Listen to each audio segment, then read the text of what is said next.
There we go. Good morning, friends. The ducks are back. It seemed to work well as like a, I don't know, semi screensaver.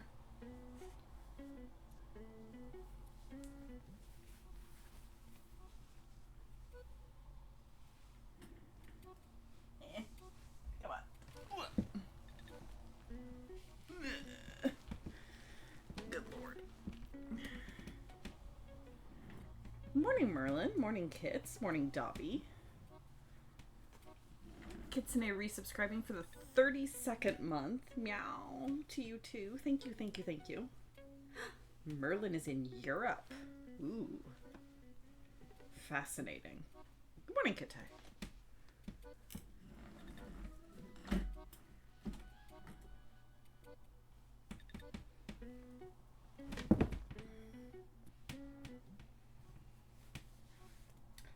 Well, I know, I know you're there to help take care of a family member, but I hope that you are able to at least kind of enjoy your time there and get to do a little bit of relaxing and sightseeing while you're there.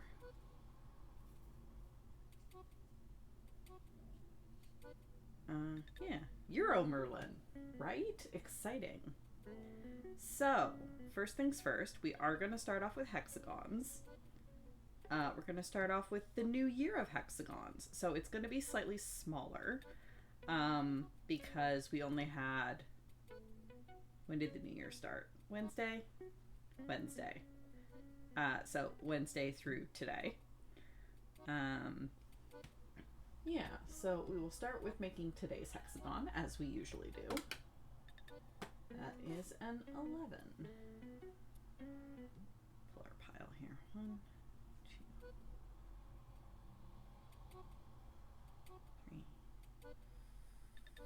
3, 4, 5, 6, 7, 8, 9, 10, 11. That one.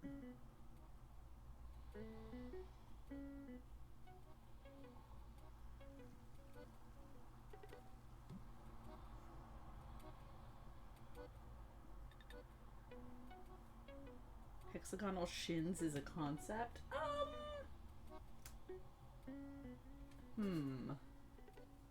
Not sure how well that would work for things like walking.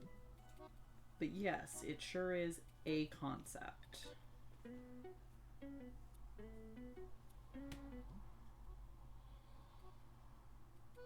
Ooh, that's a thought. Hexagonal shin guards. Possibly. Hexagonal armor. Perhaps. For like a bee-themed warrior of some kind.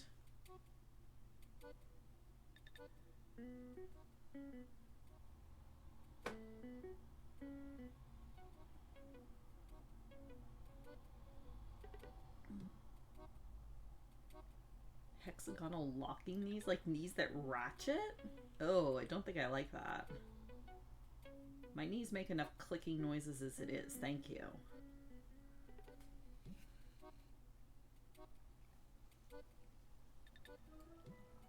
How's the camera? Yeah, that's about right for now.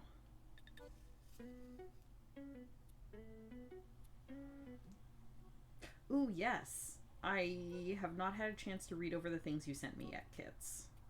But I am excited to. Kite. Kits is a different...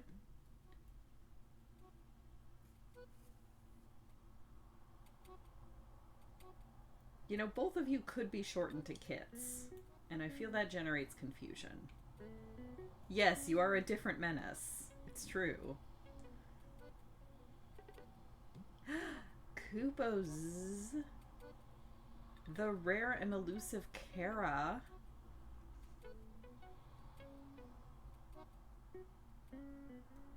Yes, for once we have a Kara.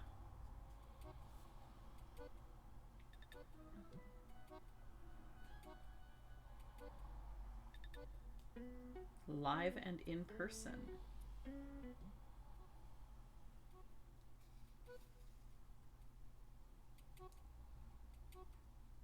I mean, I feel the Moogle on fire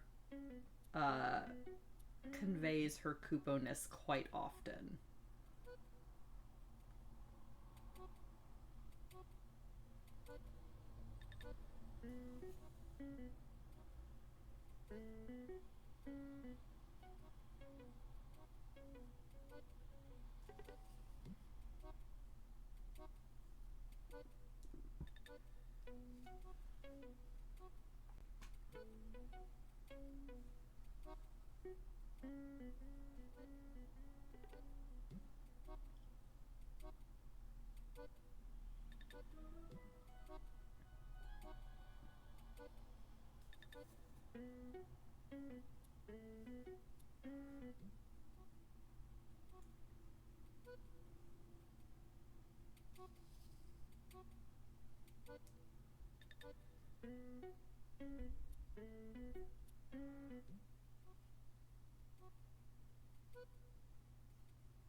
Did I get a picture of my finished hexagons from last year?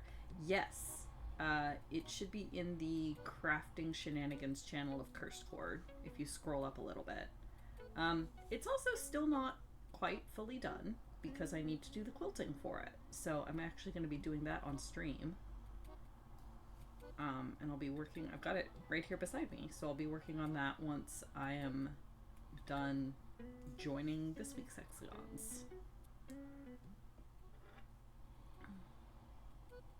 And this one I am planning to continue into next year. This one will be bigger.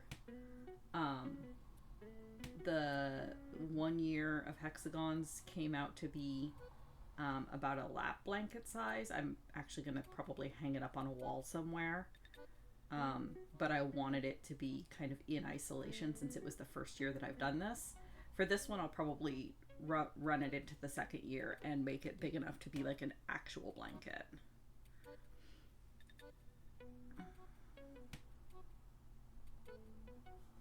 Oh, unfortunately not fun projects, Dobby. Like homework projects. But I mean, she'll probably work on some fun projects as well. Alright, so here's this week's hexagons. Again, it's not a full 7 because the year only started... Oops, I should move those to where you can see them. The year only started midway through the week, so we've got 5 of them.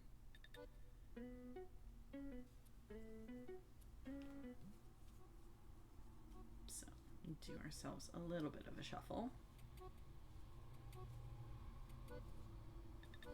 There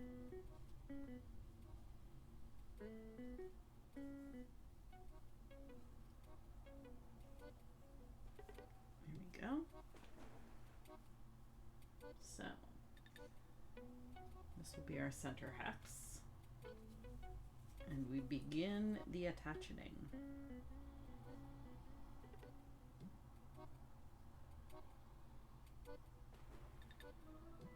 Gosh, it feels so weird to be working with something so small.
Then I want to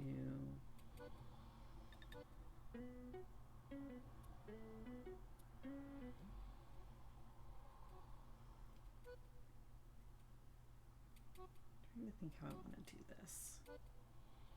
Yes, like this, to make it a little bit easier.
Researching bees and how they make so much bzzz. No, silly kids. Nobody knows that. They have tried to research that. Nobody knows.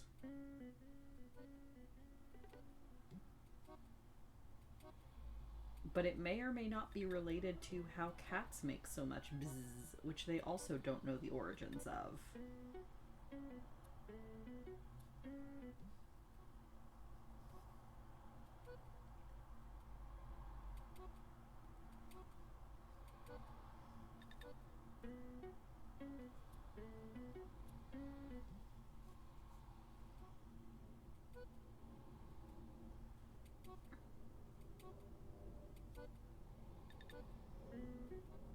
Thought it was just the bees inside the cats. Yeah, that's why it's probably related.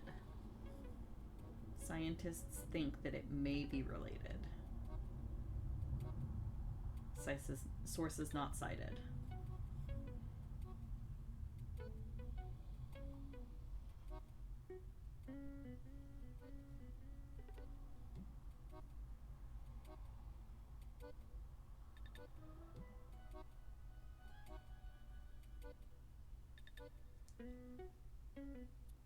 Which class is it for, though, Kara? Is this the one for your communications class? Question mark.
Huh. Pigs in Dwarf Fortress have 0 food requirements. Interesting. And good to know.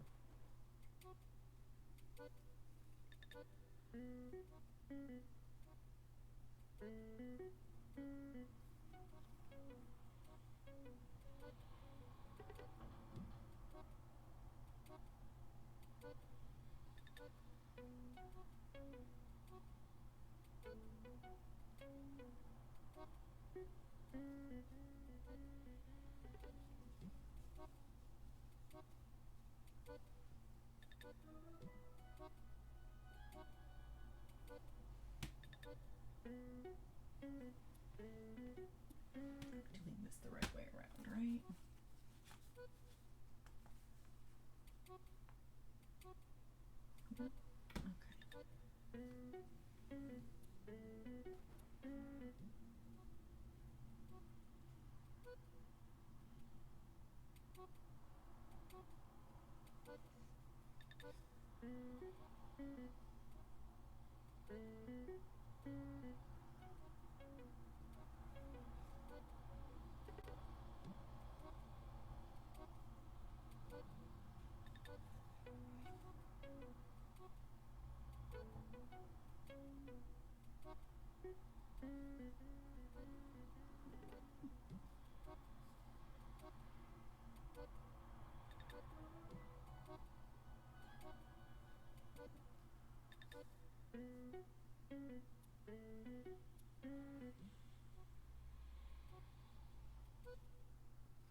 Did remember to actually have a pickaxe. Oh, excellent.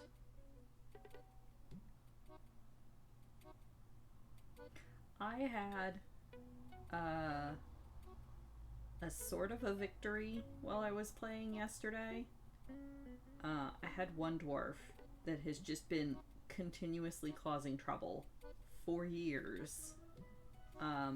She would throw tantrums, start fist fights with people, topple workshops over, and then get convicted, beaten up, and sent to jail for like 30, 40, 50 days at a time.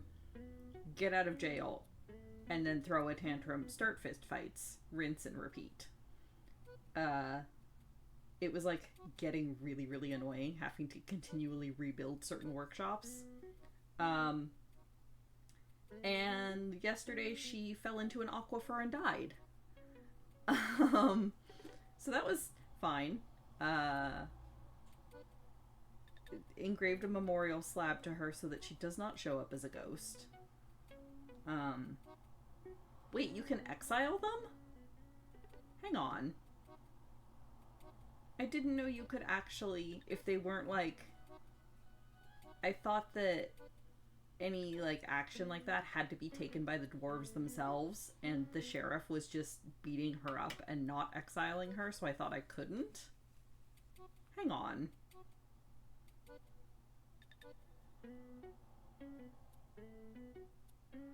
Although the downside of it is that she fell into an aquifer and died because she murdered a child, and the child's older brother punched her into the aquifer.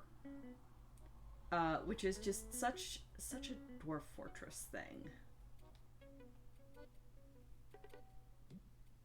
Ah, you can exile a family. Okay. I don't know if she had any relatives or not. I'll have to keep that in mind for the future. Thank you.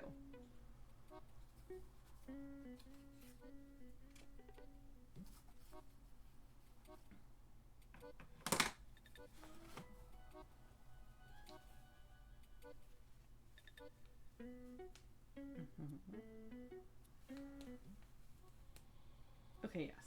This is how I want it to work.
I also have a fun, very Dwarf Fortress. Um, it's not even a bug, it's just an interaction because of one of the mods that I have installed. So I have a mod installed where large gemstones can be used to make crafts, and also large gemstones themselves count as crafts. So there's an interesting interaction. This might actually be a bug in the mod where if you take, say, a single large gemstone and then use it in the make crafts um, task, you can end up with 2 to 3 large gemstones. So they just kind of continually multiply, which is fun because it basically means I have unlimited stocks of crafting materials that are worth more than just your standard stone. And also, because large gemstones count as crafts, it means that dwarves will sometimes claim them as they're hauling them in the same way they might claim like a bracelet or a ring. And I have 2 in particular that I've noticed, 2 kleptomaniac dwarves that every time they haul large gemstones, they just keep them. And I'm talking like close to 50 for one of them. But it's so funny because they're crafts. It shows that they're being like worn on the dwarf's right hand. So I'm just imagining this dwarf with just like a giant fistful of gems that she's running around with constantly. Or I guess she's probably got them in like a very fancy purse that she carries around. But you know, it's a fun mental image. She's just like, yes, all of these gemstones are mine. She is a very happy dwarf, though. So I'm not too fussed about it. I have plenty of other gems.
go.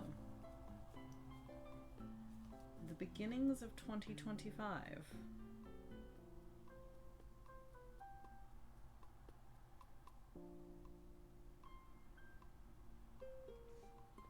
New year, new blanket.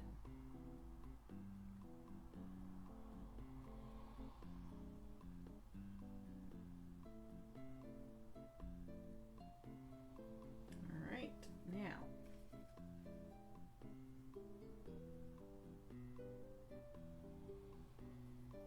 For the previous blanket.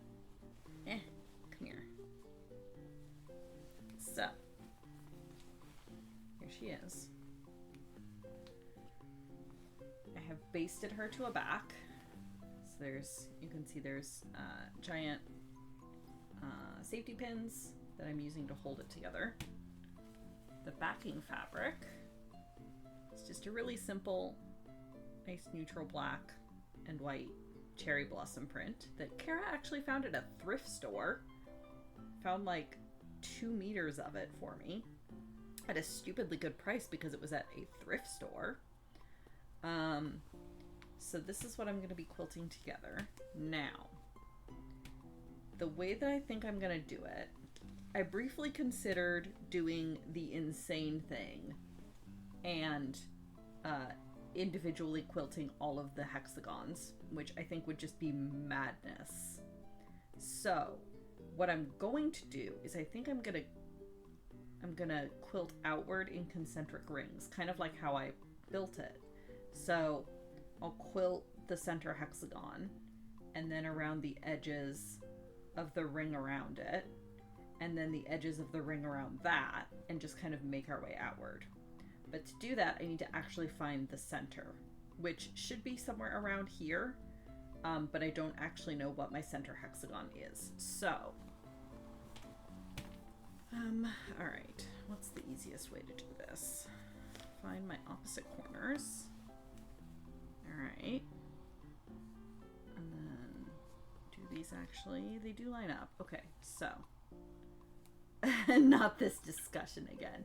Yes, I do need to re-find the center. Originally it was this one, but I didn't make it a full ring all the way around on the last ring. So it might be one over. So I just need to try to make sure. 2, 3, 4. I'm just moving my thumbs in one hexagon at a time. Okay, so it is here for that direction. I think it might actually be this. It was originally this purple one. I think it might now be the snowflake one. Let's try a different direction.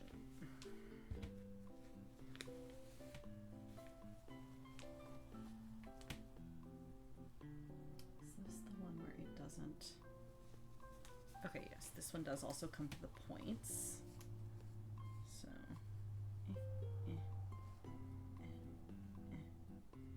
well, and also the problem is it's even, right? So technically the center is going to be the seam between 2 hexagons, I think. Yeah, so that's there.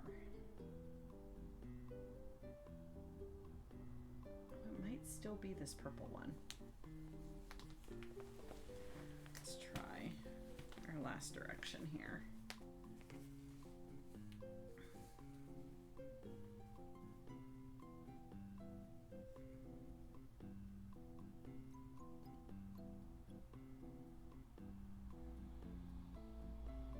Okay, so this is the one where I didn't get completely lined up, because that comes there. So it is still this purple one. Okay.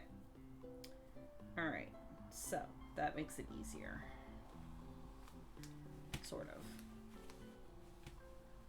So, for anyone that's not seen hand quilting before,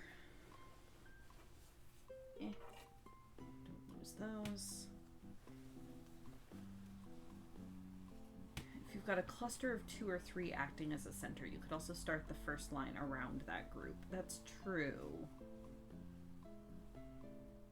I want the quilting to be hexagon shaped though, not like triangle shaped, if that makes sense. Because then it won't meet at the edges properly. It's probably not going to meet at the edges properly anyway. But that's okay. Because honestly, the thing with the quilting is no one's ever going to look that closely at it. It's just to hold the layers together and to be kind of decorative.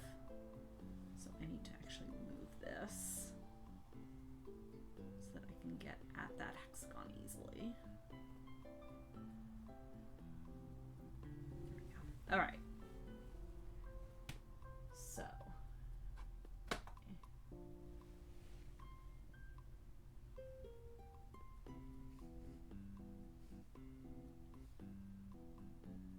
All right. Now comes the fun bit. Securing. Let's actually start down here.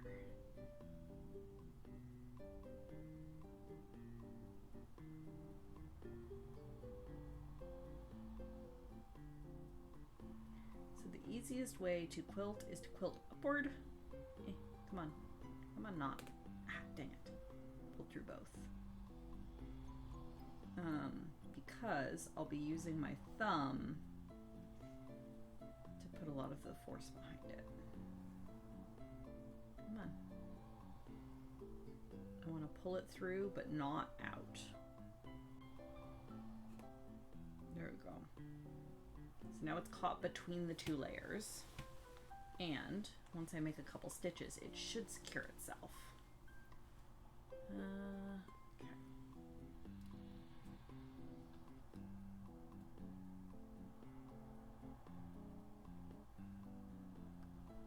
go. So I'm just going to, and this will get easier once I have a couple seams in and it's kind of held together. First bit is always the most annoying.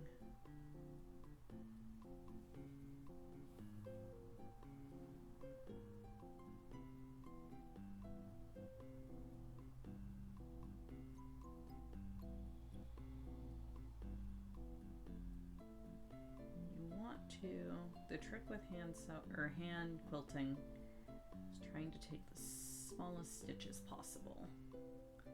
And then occasionally backstitching to secure your work.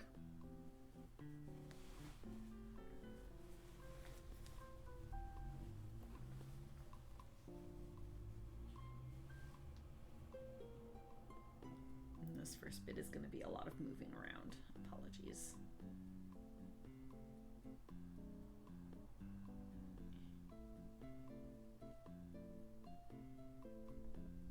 It's because these seams are so short.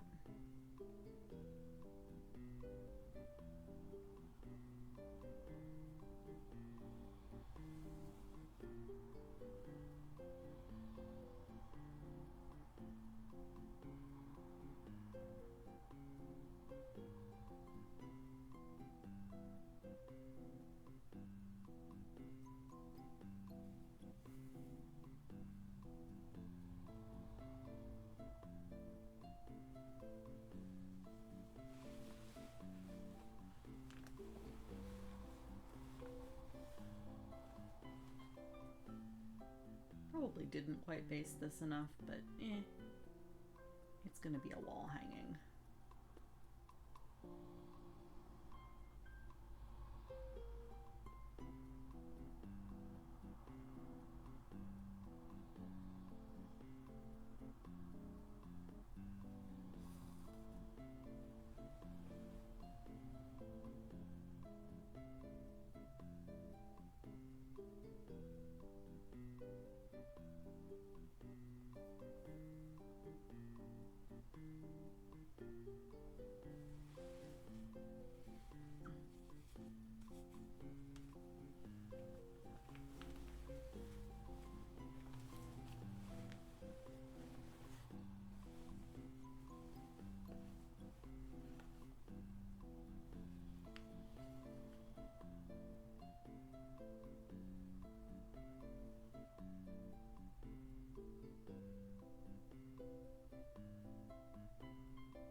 can see why it would be slightly insane of me to quilt through every single hexagon. Although it was very tempting because at the end it would look very cool. I think this will work out well too.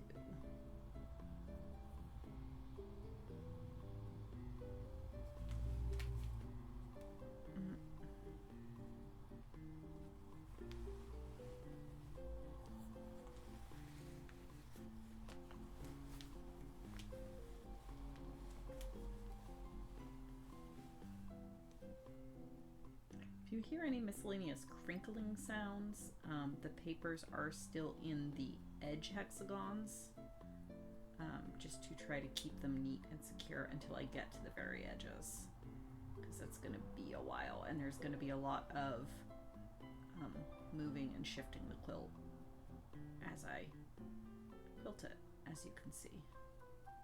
So I want to try to keep the edges neat and tidy for as long as possible. There, you can already see I'm getting back into the swing of it. I'm not sure how well the stitches are showing up on camera. But these first two edges were fairly messy, and now I'm starting to get into the groove of it again.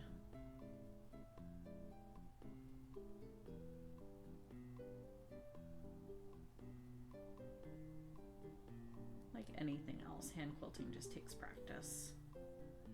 And patience. Lots of patience.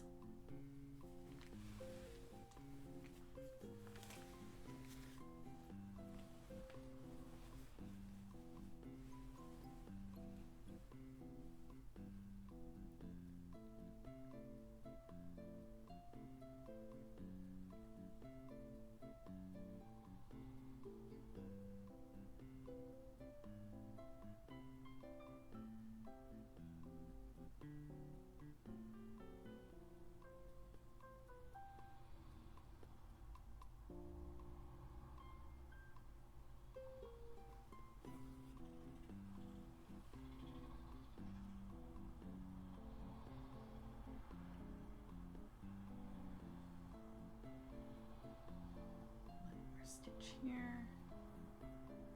Alright, now I'm going to secure this thread.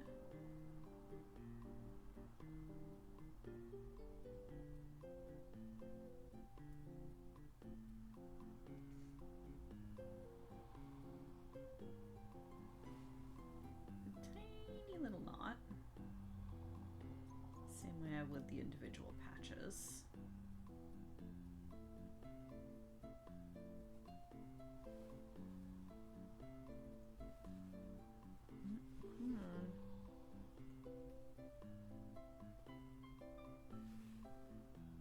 Also, because my other hand is underneath the quilt, I can't use my little magnetic wrist thingy, so there's going to be a lot of shoving the needle in my mouth, for which I apologize. So now I'm going to put my needle down right next to the knot, weave it between the two layers, bring it back up,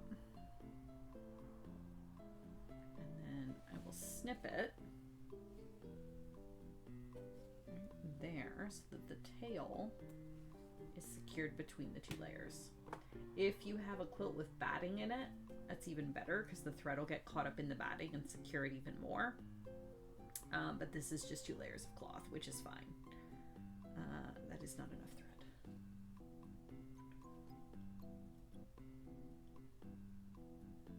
Although, I probably don't want to do this entire round all in one thread anyway. So fine.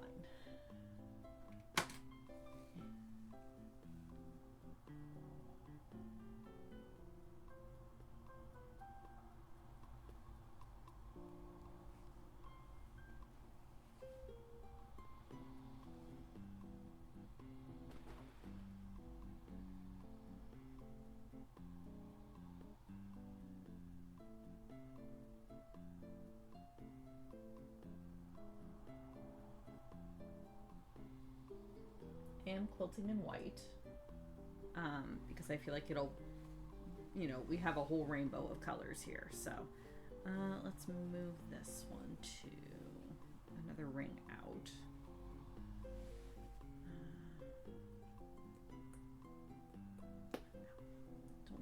it completely off yet. Let's move it over here.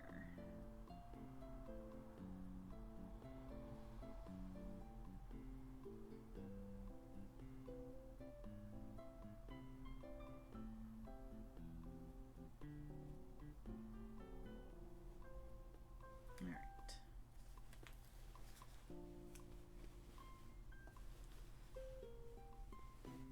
Now it starts getting fun.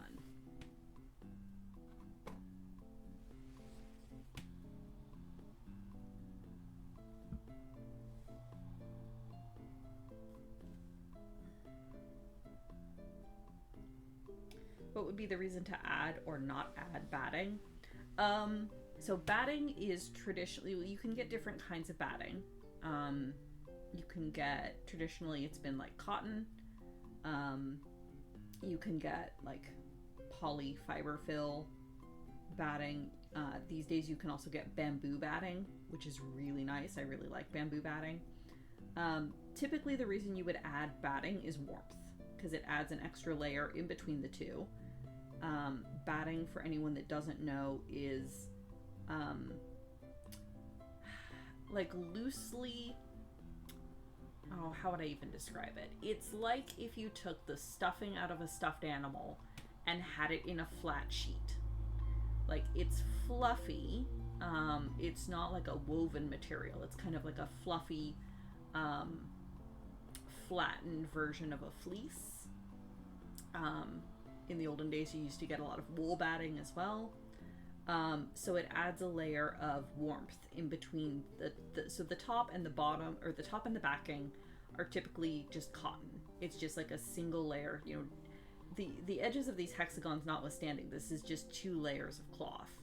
So if I was actually going to be using it as a blanket, particularly, you know, back in the olden days when quilting was a necessity, and you actually needed a blanket that was warm enough to last you through the winter, batting added an extra layer of warmth because it would trap the heat when you used it as a blanket.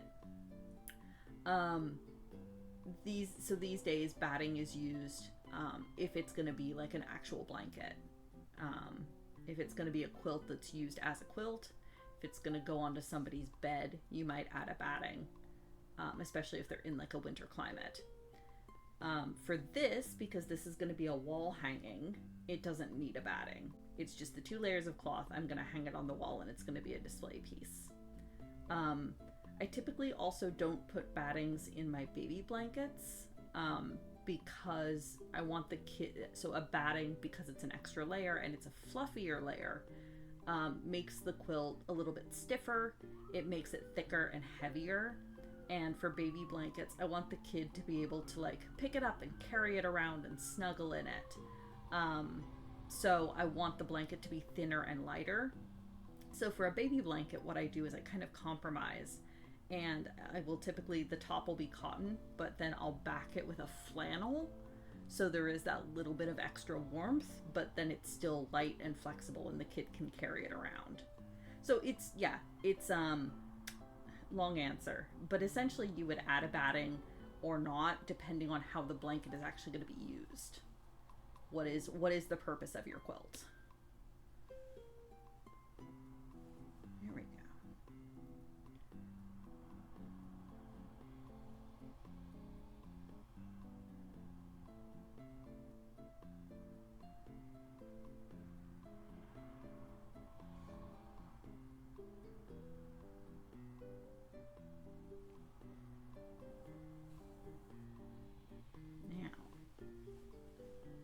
Rather than going around this entire hexagon, I'm going to go over to the next one because we're going to outline the ring around the center. Oh, come on.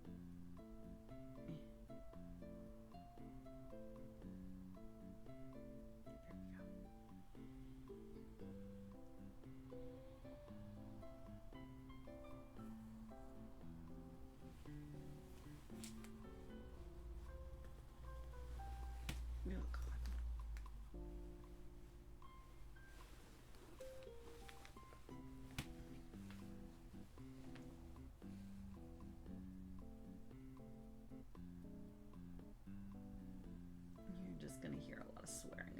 pencil with this probably.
Come on.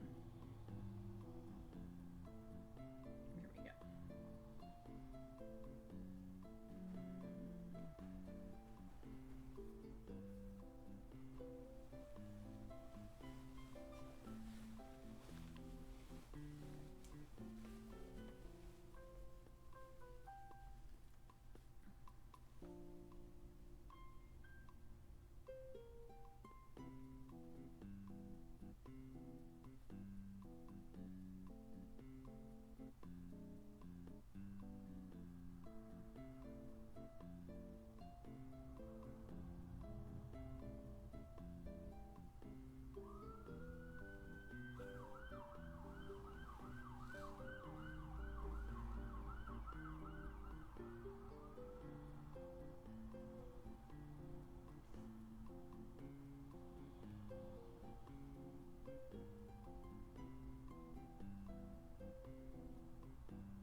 Typically when you're quilting, I think you want the lines of quilting to be within at most a couple inches of each other. So this is honestly about right, because this will have a line of quilting every inch to inch and a half. So this will work. This is fine.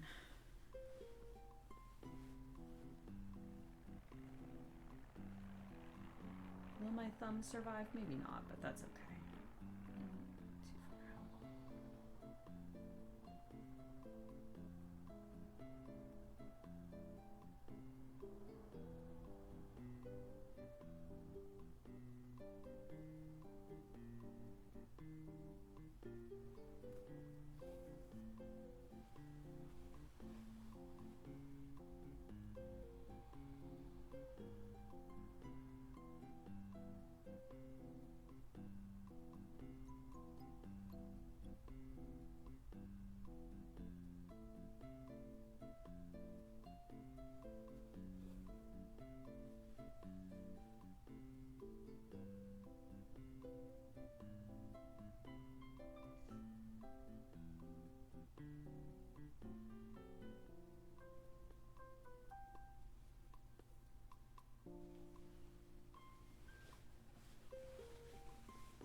So what my other hand is doing underneath the quilt is not only holding the fabric up where I can stitch it, but also feeling for the needle to come through the back so that I know when to rotate it back up for the stitch.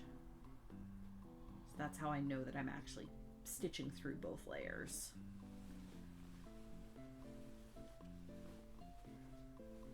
And why I don't have to like fully put the needle underneath and then back up. I'm just kind of putting it down enough that I feel the point come through with my finger underneath, and then I bend it back up, and then I can go down again, because I'm taking the smallest possible stitches. I just realized I've never actually done hand quilting, I don't think, on stream before. So I should explain a little bit more about what I'm doing.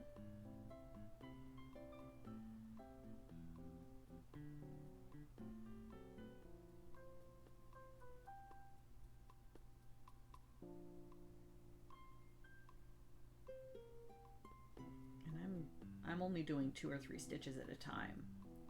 There's practice quilters that can do like a zillion tiny little stitches all on the same, all on, like they'll line the entire needle basically with stitches and then just pull it all through. It's incredible. I am not that practiced, at least not yet. By the end of this, maybe.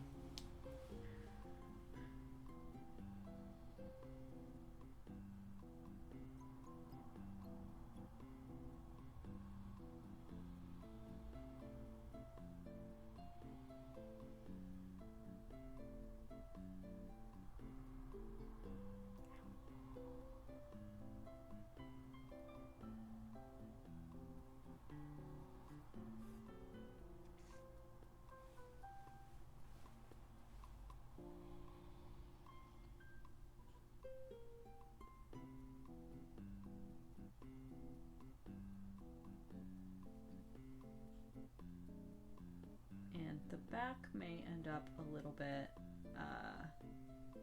puckered. I probably didn't base this as closely as I should have. But that's fine, because again, it's going to be a wall hanging. I'm not terribly fussed. It's going to be a wall hanging and it's mine. It's not like I'm gifting this to somebody, so I'm not as fussed about how neat the back is.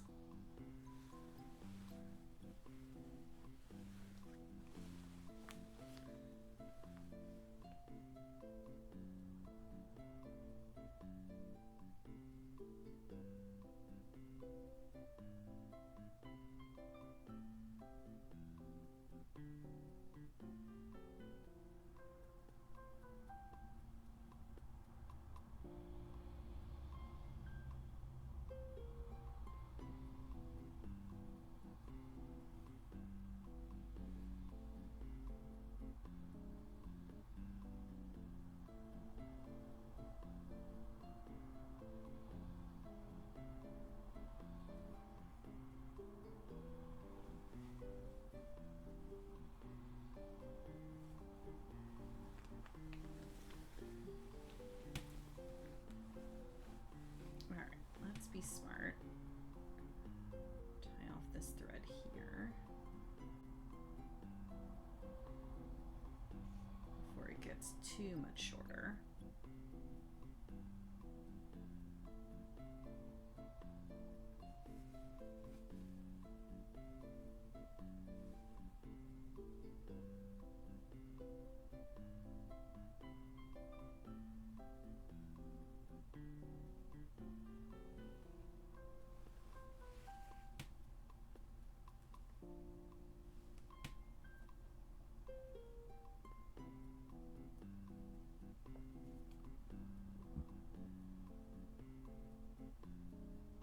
Good morning, Randus.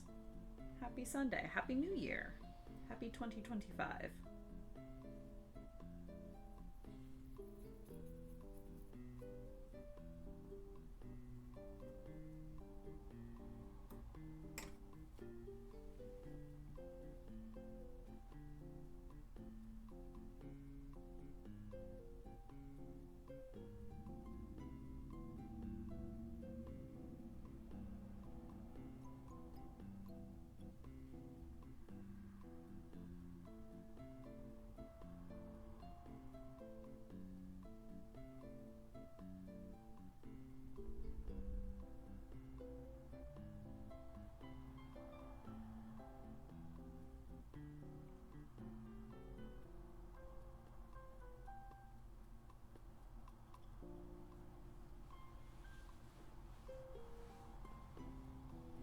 so many things to be happy about, and they are all the same thing.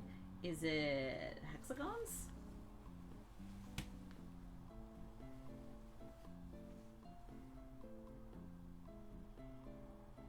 I'm pretty happy about hexagons. Okay. In the...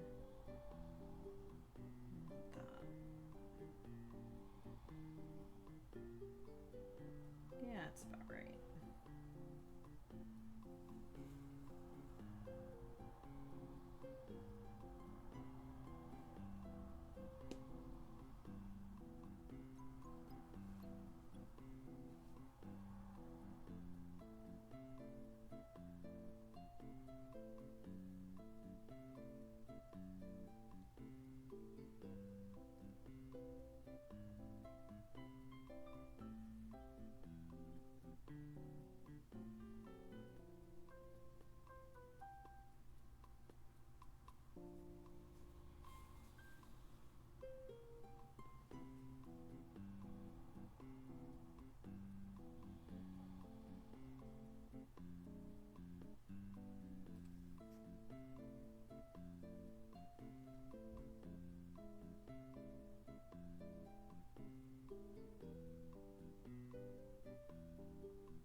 That's gonna come out way too far up. Okay.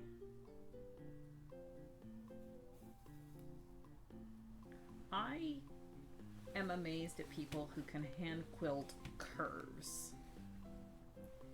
Like, I don't know if they just do it one stitch at a time or what, but people that can get, like, consistent curves with hand stitching are just incredible.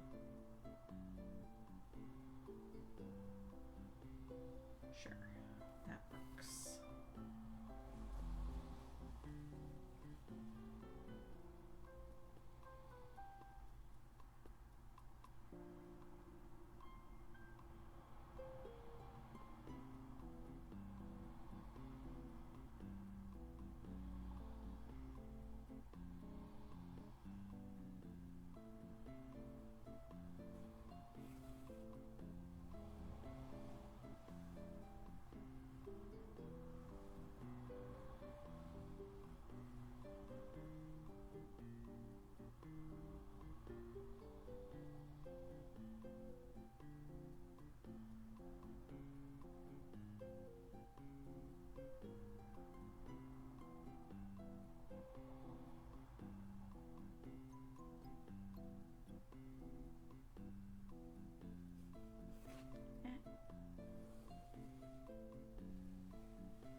Nope, come on.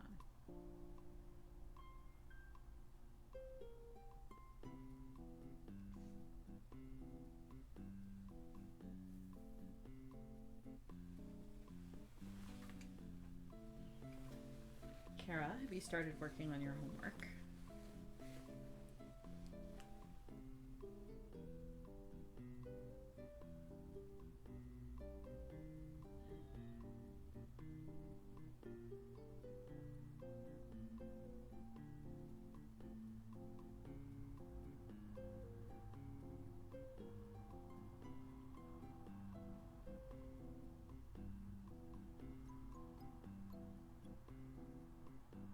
You know, just asking, so I know when I need to get out the whips.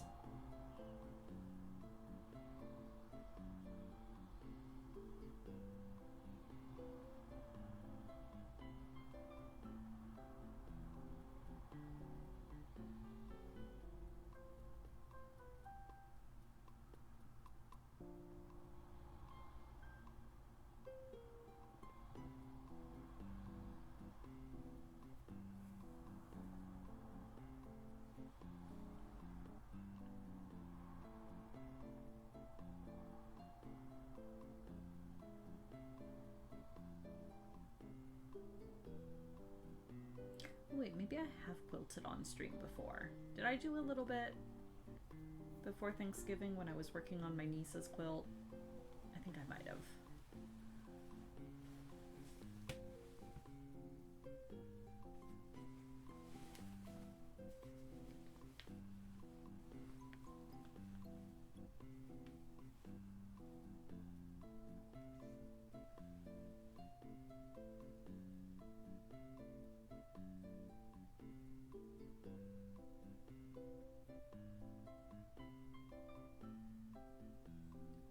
Is Sasha busy being an eepy baby in the windowsill?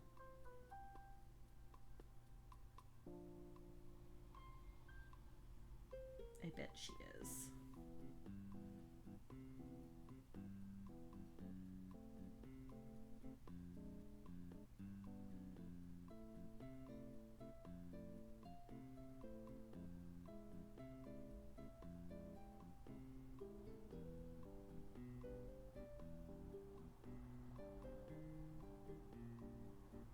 Either that or she's sulking on one of the kitchen chairs because I brushed her before stream.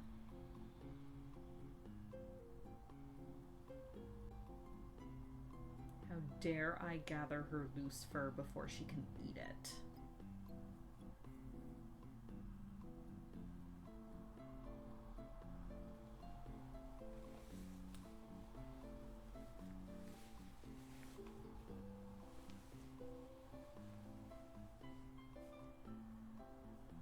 Yes, exactly, Kitsune. I'm a monster.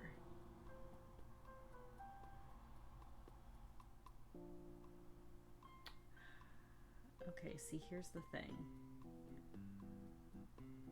I feel like I should be quilting around both sides of these seams.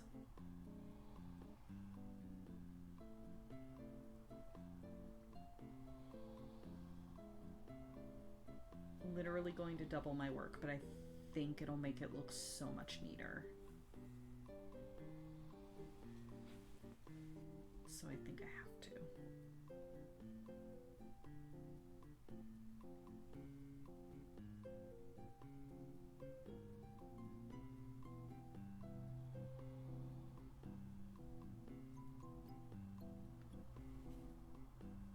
Nope, come on.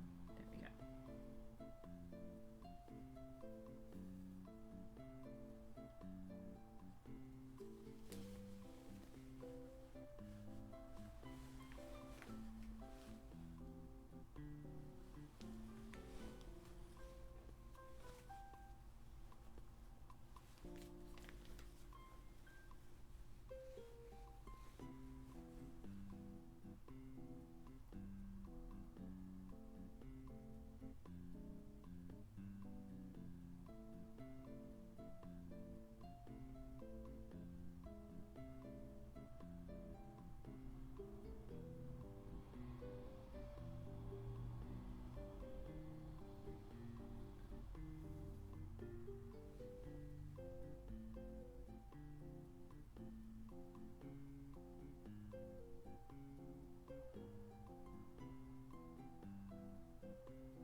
Also, apologies for anything weird the lighting is doing. It is rather bright and sunny outside today. And it is definitely shining through the window.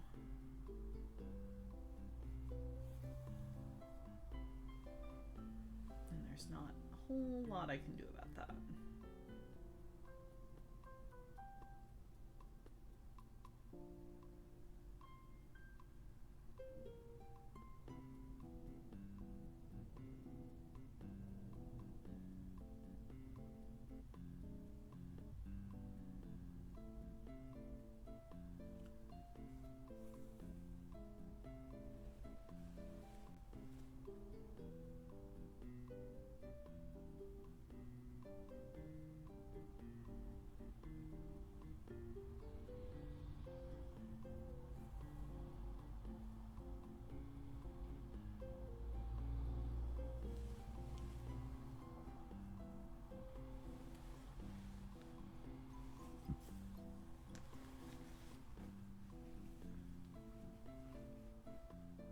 Yeah, I'm actually quite pleased with the bright sunshine. It has been kind of gray and gloomy for like the last week.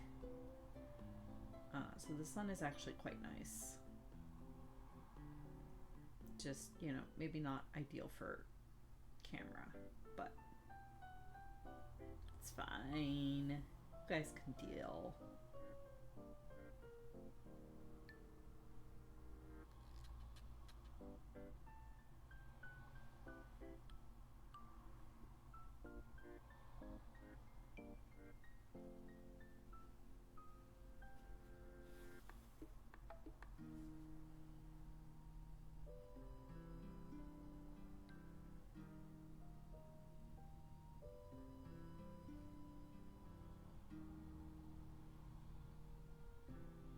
I mean, I just assume at all times I am a second monitor stream, so some number of you are probably not even actively watching, which is perfectly fine. And means you won't be bothered by the sun. Theoretically.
Ooh, come on. Oh. Ow, ow, ow, ow, ow. There we go. The metallic fabrics look cool as hell, but because of the metallic printing on them, they are a pain to sew through, especially by hand.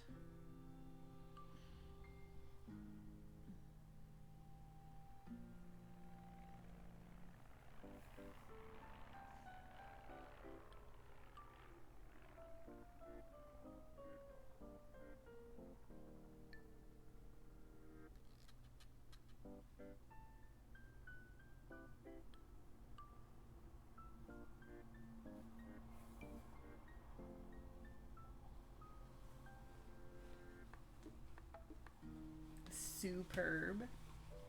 Something along those lines. Come on.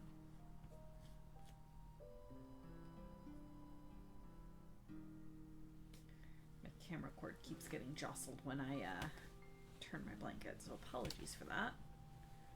When I take a break, I'm going to see if I can hook it behind a shelf and get it out of my way.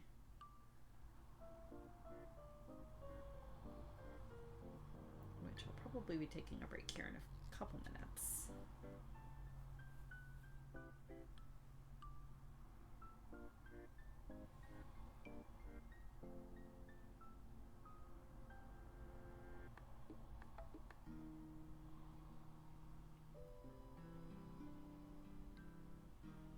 Also, I want board game...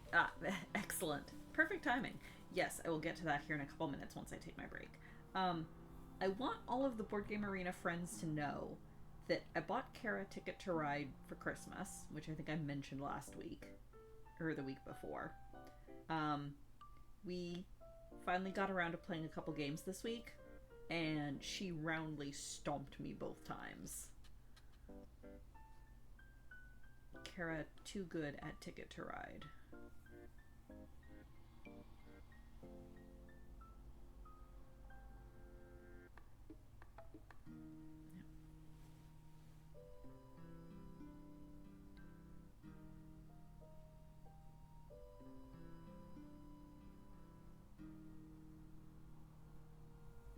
She did. She ran me over like some sort of a freight train.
Come on.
No, come on. Do not get caught around the stupid safety pins.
almost there. Finish up this scene and then take a break.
Here we go.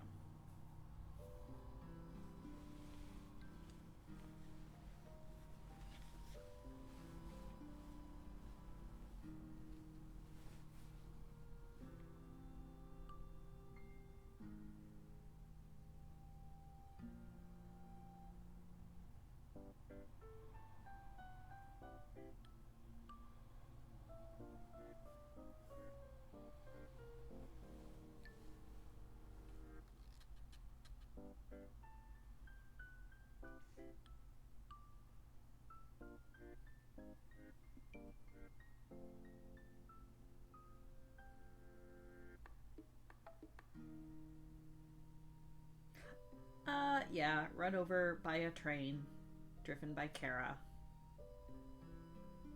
in Ticket to Ride. I bought her the board game Ticket to Ride for Christmas, and she has trounced me twice.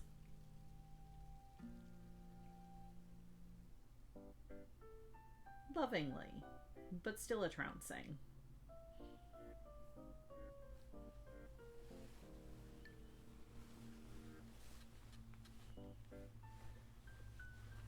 Come on.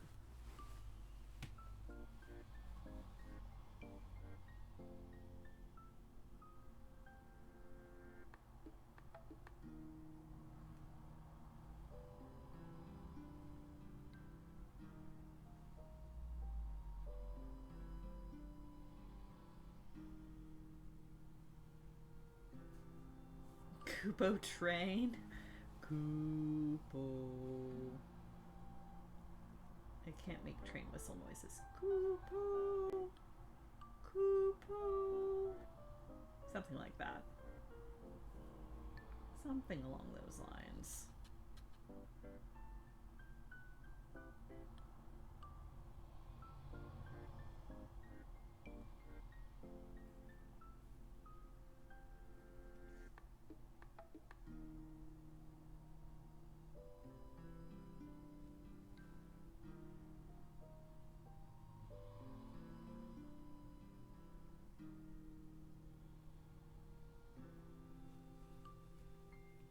Chugga chugga chugga chugga chugga chugga Kupo.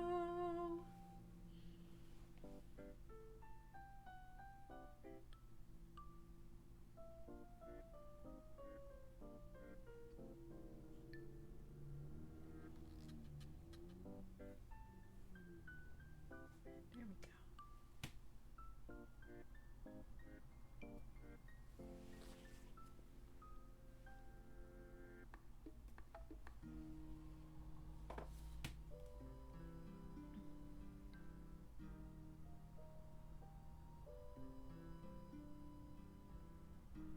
I mean, to be fair, one of those came down to luck, where if I had been able to draw that last blue train I needed, I would have been able to complete that route and not have those points be negative.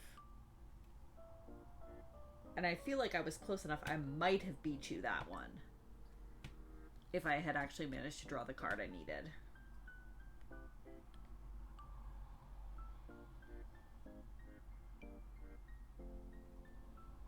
But I didn't, and so I could not complete that route. Alright, I am going to take my break. Everybody also get up, stretch, move around a little bit, refill your drinks, and I'll be back in a few minutes with board games. I'm gonna go bother the cat.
All right.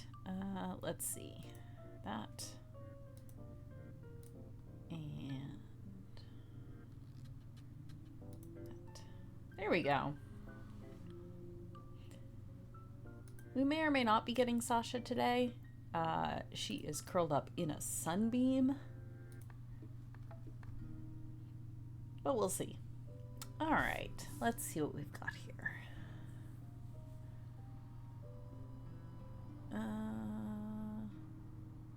Yes. Sunbeams are good for kitties. It's true. Very important for kitties. Oh, I hope you have some wizards. Next. Okay. Do that.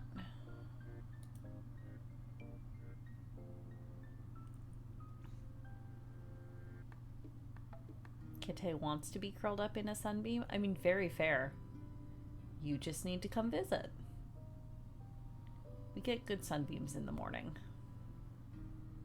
Our kitchen door out onto our balcony has one of those floor-to-ceiling glass panes and faces good direction for sunbeams in the morning.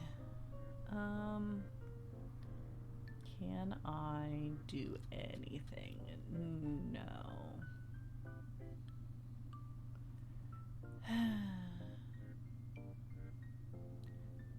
What actually triggers end of game in Terraforming Mars? Is it after the terraforming is complete, everybody gets it's to the end of that round, or is it another round after that? Because I feel like some of these games go for a really long time after the terraforming is complete. Okay, end of that round. So, yeah, there's not anything I can do. If I sell... Even if I sell, like, all of these but one, there's nothing I can actually play. Boo! Well... okay. This can be played on buildings. Yeah. So, okay, so that would bring me to 2, 3, 4, 5, 6, 7. So I still wouldn't be able to. Oh well. Oh well. GG's.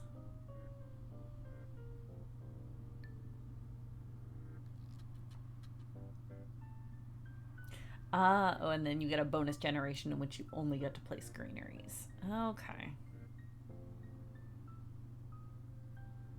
Yeah, I don't think I can get myself up. I couldn't get myself up to enough monies to actually play it, though, unfortunately. Okay. Play that.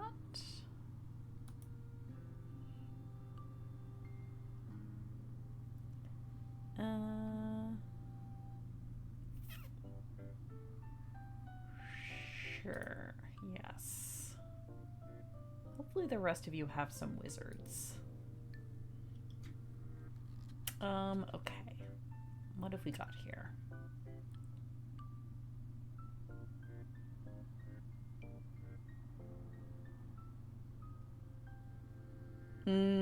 Yeah, if you had any effects that gave you money when someone else does a thing, which I didn't, but if I did, you get into the fun position where it makes sense to sell off your cards one by one, hoping someone triggers something. Yeah, that's true. Ooh. Dang it. Sure, let's put it here. Okay, last card. Ooh, I'm gonna get my coffee. 1 second.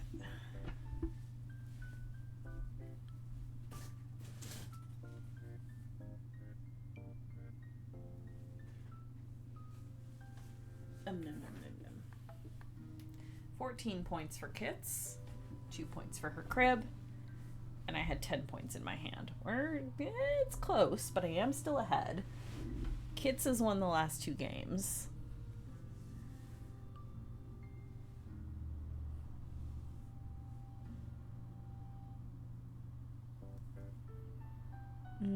Two cards to my crib. None of these. None